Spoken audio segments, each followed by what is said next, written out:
Explore আর আরএমের নতুন একটি ভিডিওতে আপনাদেরকে স্বাগতম। এই যে আপনারা দেখতে পাচ্ছেন কোকোনাট বা নারকেল, এটা খাওয়ার অনেক উপকারিতা রয়েছে।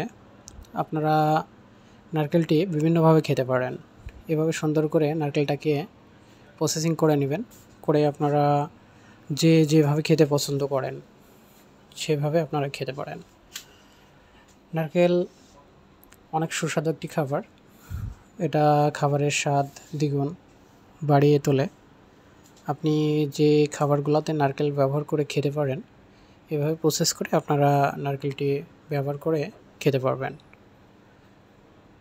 আপনারা যারা নারকেল খেতে বেশি পছন্দ করেন অবশ্যই কমেন্ট করে জানাবেন আমাকে। আমার ভিডিওটি ভালো লাগলে আপনারা অবশ্যই লাইক করবেন, কমেন্ট করবেন, শেয়ার করবেন এবং কমেন্ট করতে ভুলবেন না যেন, অবশ্যই কমেন্ট করে জানাবেন। ধন্যবাদ আমার ভিডিওটি দেখার জন্য।